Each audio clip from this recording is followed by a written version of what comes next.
Cerca Teleeuropa sul tuo Play Store o Apple Store e scarica la nostra app. Disponibile per tutti gli utenti Android e Apple. Ti aspettiamo! Nuove rivelazioni sulla scomparsa di Maria Chindamo, l'imprenditrice sparita nel nulla misteriosamente nel maggio del 2016. Affidabili, secondo gli inquirenti, le rivelazioni di un collaboratore di giustizia. Sentiamo. Che fine ha fatto Maria Chindamo? È dal 6 maggio del 2016 che si cerca di dare una risposta a questo interrogativo. Le uniche tracce dell'imprenditrice di Laureana di Borrello rimangono la sua auto col motore ancora acceso davanti ai cancelli della sua azienda agricola a Nicotera.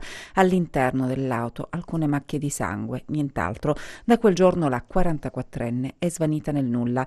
Per giorni gli inquirenti hanno setacciato quella zona scavando nei terreni, già perché l'ipotesi è che Maria Chindamo sia stata uccisa e poi fatta sparire, forse sepolta in qualche podere vicino al luogo in cui per l'ultima volta è stata vista.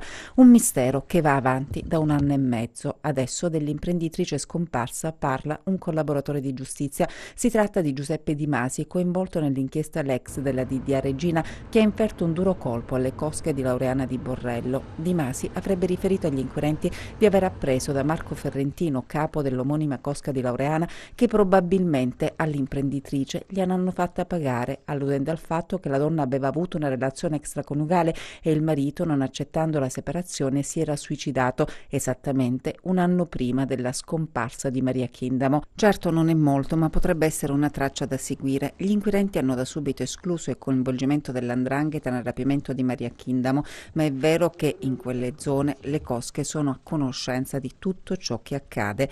Allora, chi gliel'avrebbe fatta pagare? Mistero. Quel giorno i sequestratori hanno manomesso l'unica telecamera della zona, quella che avrebbe potuto filmare la presenza e i movimenti di chi ha deciso di prelevare con la forza l'imprenditrice e portarla con sé per poi farla sparire. La donna probabilmente si è difesa, eppure nessuno sembra aver visto nulla. Una storia che presenta molti lati oscuri, diversi aspetti ancora da chiarire. Cerca Teleeuropa sul tuo Play Store o Apple Store e scarica la nostra app. Disponibile per tutti gli utenti Android e Apple. Ti aspettiamo!